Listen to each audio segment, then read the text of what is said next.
All right, everybody good? Y'all ready? What was your top priority as an offense during the offseason? Yeah, I think a lot of self-scout was the number one thing. See where we are, through 4 games, and you always want to take a good look at yourself, and from a tendency standpoint, or what we've done well, what we haven't done so well, and then ask yourself why we haven't done those things well. And I think you can learn a lot from watching your own videos. Sometimes we get caught in the week-to-week preparation of a game, and you don't really take a hard look at it, and it's moving so fast when you're playing each and every week. You're on to the next opponent, and we'll come back to that later or whatever. But I think it was a good chance to self-evaluate and really go through kind of where our success has come from on offense and where we've been inefficient, and how to improve those areas. And I think we got a great start on that last week. Chip, what can you say about JJ and his growth throughout the first part of the season? It seemed like it all came together for him at Pitt. Yeah, he's making plays for us down the field. He's made contested catches, which is always nice. I told you, I think last time I spoke, that during the spring he was still injured, and I didn't see a lot of him, so I didn't really know kind of what we had with him. But I think you're seeing a guy that's getting more comfortable the more reps he gets. I think he's a big-bodied receiver that can make contested catches. I think that's his strength, and route running's been good, and really he's been a really shot in the arm for us. Going into the season, we were not sure what we had, or I wasn't for sure. I know Lonnie felt really good about him and kept telling me that, and he was right. And I like his progress, and I think he's making a lot of plays for us. We got to keep doing that. When you're doing the self-scouting part, Mm-hmm. Max kind of talked about trying to get the running game back on course. What was something you maybe noticed in these last 2 games that you guys, maybe were doing those first 2 games that you had success at that led to the deficiencies? Yeah, I think a lot of it is personnel based. I mean, Pittsburgh and Minnesota, the strength of their defense is internally, and I think the Minnesota game, at the end of the game in the fourth quarter, we were able to run the ball and pretty successfully, and I think a lot of that had to do with those guys getting tired and our guys being able to finish blocks a little better maybe than early in the game. But you got to tip your hat to Minnesota. They're pretty stout inside. Pittsburgh's the same way.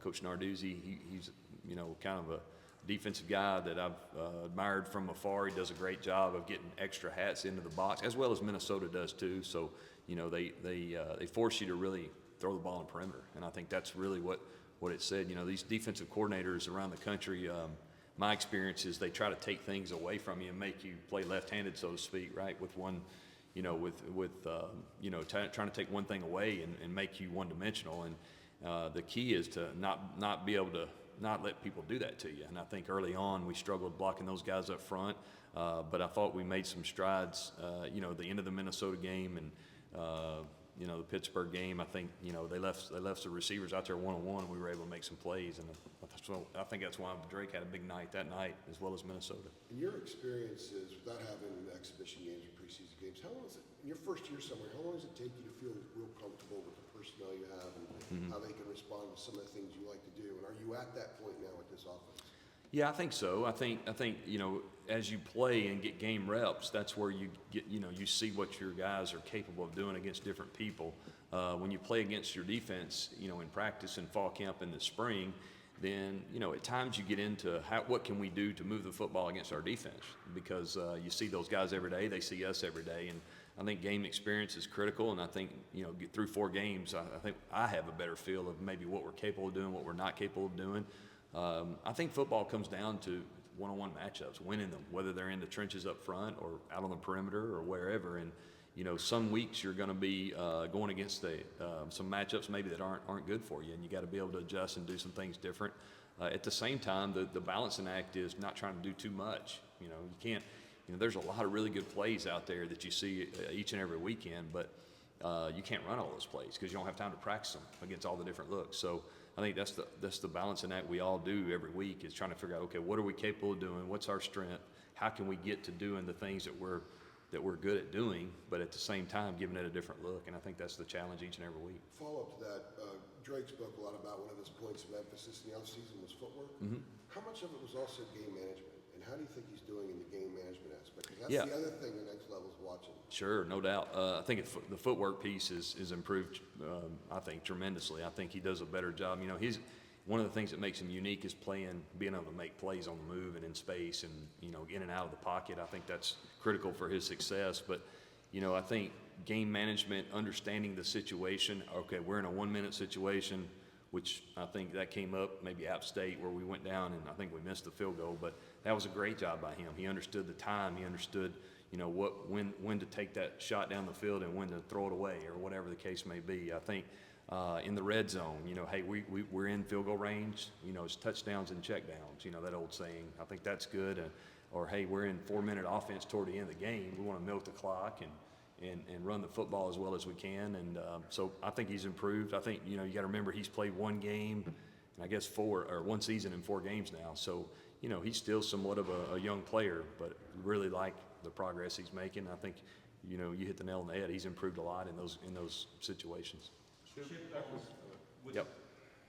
When you get Willie Lampkin back, whenever that is, what do you do with William Barnes and what do you do with Diego Pass? Well, I think you play them all. I mean, I think Diego's earned the right to play. I think he's played well the last 2 weeks. He's not perfect by any means, but you see his natural ability taking over, and he's played well and been more consistent. And I think that's what we were looking for him, is to be more consistent.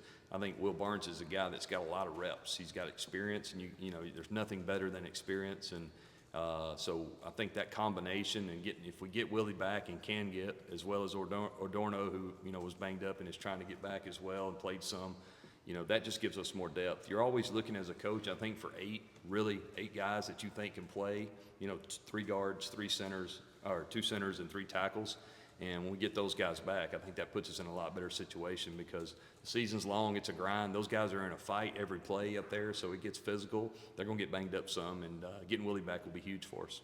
Let me ask you that, you're playing the 8 guys, I've always, all the coaches want 8 that can play, and then you look at the snap counts after the game, and it's usually 5 solid. How do you work those guys in, and what's the process of working guys in to get 8 in a game at once? Yeah. Is there a set plan going in? Yeah, there is going in. Now, last week, a little different. We were limited, last 2 weeks, actually, with our guards, but guys being banged up. I think Randy's always fighting, okay, how many plays is too many?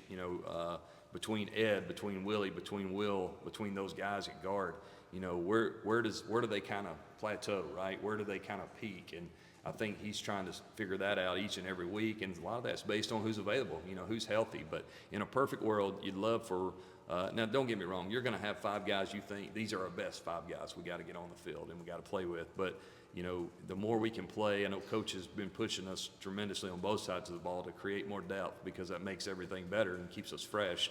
And I think if you go back to the Minnesota game, we played more than 5. I think.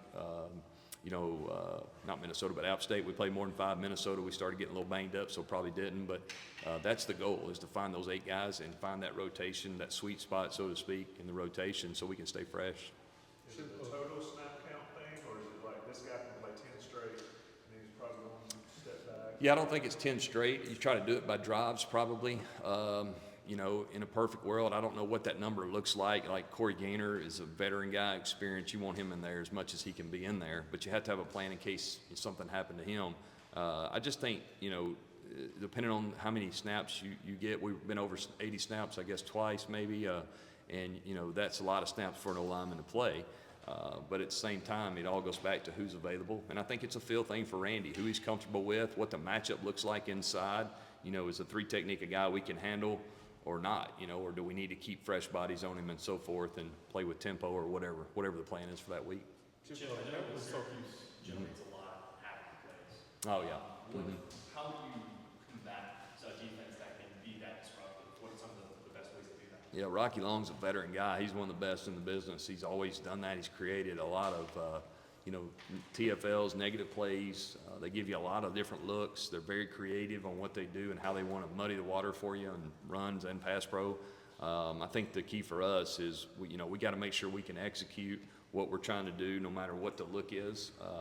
Sometimes that makes you narrow things down and, not try to do as much because their whole deal is to get you off schedule and create negative plays for you, or short yardage plays, especially on 1st and 2nd down. They want to put you in 3rd and long, and then they can get pretty exotic. So I think the key for us is to create a plan that our guys can execute at a high level, no matter what they see. But then, you're always going to be expecting the unexpected with Coach Long. I mean, he does a great job, and we definitely have our hands full this week.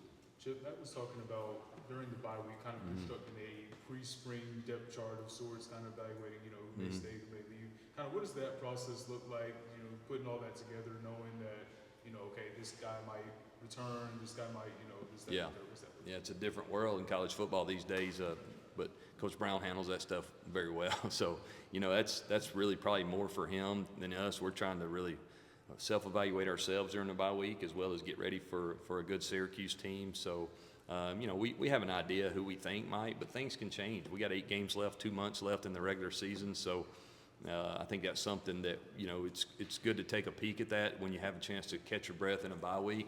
And Coach Brown's on top of that for sure, and we're just trying to prepare for Syracuse. Chip, the production looks like it for British Brooks. I mean, has he been different since he came back from the hip injury? I mean, it looks like the numbers haven't been there. Sure. But what have you seen since he's come back? No, I think he's back healthy. I just think the last 2 games we played some guys up front that pretty good and defend the run very well. And luckily we've got a quarterback that can play, so we've been able to take advantage of that. But I think for British, he's getting back closest he's been to healthy early in the season, and we need him and Amarian to share the load. And I think if you look at the attempts they have, but we hadn't had that production, and we need to run the football better. There's no doubt about that. And I think we've really stressed that and pushed that, and we've done that at times. But we need to be more consistent against the better opponents that we're going to play that have the better front seven, and that's something we're really pushing and trying to figure out. Okay, what's the best way to run the ball? What scheme fits the best? And we're not gonna get too far away from who we are, because again, you can only do certain things. A lot of good plays out there, but we can't execute all those plays against all the looks. So, I think Randy's doing a good job of saying, okay, here's where our guys are. Randy's new as well, so he's trying to figure out, okay, in a game situation, what are our guys capable of doing the most? And that's kind of where we're at. Hopefully with this week, we'll see an improvement in that area. We need to be able to run the ball better. We all understand that and know that. That's what we're trying to do, and at times we have, but we got to be more consistent for sure. Kind of sticking on that. You've had a lineman like Willie Lampkin, Adorno, Yeah. until us suffer injuries, it's kind of shuffled around Yeah. position-wise. Is it hard to build that continuity within the group that can produce a product in the run game? And is that something you see could maybe get there in the coming weeks when you get those? I think it can. I think the bye week came at a really good time for us to get some guys back healthy. I think too, as you go through the coach, I think this is my 27th or 8th year doing this. Like, some guys can play right and left. Some guys aren't as comfortable on each side. The play call's different. We're going to run the ball to the right. Now I'm on the back side of it, whereas if I play on right guard, I'm on the front side. So the combos are different. The calls are different. And some guys can really do that. They have it's like, anytime, like, people like my daughter, she's got a terrible sense of direction. Like, in my mind, I feel like I know where everything is on a map. She can't see that. She has to punch it in her phone wherever she goes. She might just be going down the road to Walmart or somewhere. But I think for us is developing as many guys that are versatile, that can play right, left, inside, and outside. And really at the next level, that's what we try to tell them too. The more versatile you are, the more opportunity you might have, because they can't carry that many linemen in the NFL. So I think we're still trying to find that sweet spot. But the big thing for us is getting all 3 of those guys back healthy so we can rotate those guys and keep them fresh. All right. Was being able to have Saturday fully off to watch Syracuse Clemson, was that educational for you? Yeah. How did you approach that any different? That you're able to do it in your living room as opposed to like looking at the laptop. I was recruiting, so I didn't get back in until middle of the day on Saturday and missed the start of that game. But it was nice, really, just to catch your breath, and you never get a chance to really just watch college football. And I think you can learn some things for sure. Just watching, you can't rewind it, or at least I can't rewind it and watch it again. But we come in, we got every game here, so it's easy to come in and kind of do that on Sunday. But it felt good to catch our breath. Really, last week I think was critical for us. Last Tuesday, Wednesday, and Thursday, I think we got a lot of good work in. Let some guys heal up a little bit and try to improve in some areas we need to improve on. But when you're a college football coach, those Saturdays where you can kind of relax and watch and maybe grill out or something like that, they're far and few between. And sometimes you're sitting there going, well, this would be pretty nice if I could do this every weekend, But Same for the reporters. Yeah, same for you guys. Yeah, I mean, you guys do the same thing we do. You're busy like we are, but it sure is nice sometimes to be able to do that. I don't know if I get used to that or get old or what. I remember when I was a high school coach, that was always, I wanted to get up early Saturday morning and get the laundry done and get all that stuff off, and that way I could be home and watch college football all day. But it's been a while since I've been able to do that, and it is nice every now and then. At the same time, it kind of gets you eager for Sunday to get here so you can get back to work. You're kind of a creature of habit, and you get used to doing things a certain time. We're all on a schedule. We all have a routine, so to speak, and when that routine's interrupted, it's different for sure. If there are a certain number of boxes to check when you get in the red zone and offense to score touchdowns, especially on the ground, are you guys checking all those boxes right now? When you say boxes, what do you mean? Well, like you must be able to do these things well in order to consistently get touchdowns when you get in the red zone, especially if you get them on the ground. There's a force Yeah. of will thing on the Yeah, I ground. think the better you can run the ball, I think the easier the red zone can be for you. You know, you got to remember when you get in the red zone, especially the low red, the field shrinks and the defense doesn't have to defend much. And those guys would tell you, you know, their whole deal is to hold you to a field goal. So, and what I've noticed over the last probably 5 or 6 years, a lot of defenses playing way more zone coverage than they used to down there. It used to be, you know, we bring pressure and play man coverage, and offensive coordinators, hey, we'll throw the fade balls to our best guys, and you just don't get many of those opportunities anymore because of all the zone coverage. So I think for us, each and every week presents a different challenge of finding ways to run the football. You know, the RPOs have helped. I think that helps some too, but it's definitely something each and every week. It's a challenge, you know, how we get in the end zone. Quick follow-up on that. When you have a quarterback like Dre, who can move and throw the ball left-handed when he can move, how much does going up against zone coverage and red zone actually it aid you guys when you have a quarterback that can do that? Yeah, it's a huge benefit. And a guy that can't move, the left-handed throw he made at Pitt, I mean, that was a run that he actually probably should have gave the ball, but he pulled it and is getting pulled down. And you know, we had the option to throw it, and they fell off of him, and he did. He did a great job. I didn't expect him to throw it left-handed, but it was kind of one of those things where I looked over and I said, did he really do that? And, you know, Freddie and I were talking. And then, you know, the other one, we had one down there on the 2-yard line maybe, and we were running a little sprint out, and they covered it, and he just kept running and ran it in. So it's a huge benefit to have a mobile guy, and he does a great job of that. He's very competitive, and he makes quick decisions. That's huge down there. The red zone, everything's sped up. The windows are tighter. You got to make quick decisions, and he's really doing a nice job of that right now. All right, man. Okay, y'all have a good day. Thanks, sir. Appreciate it.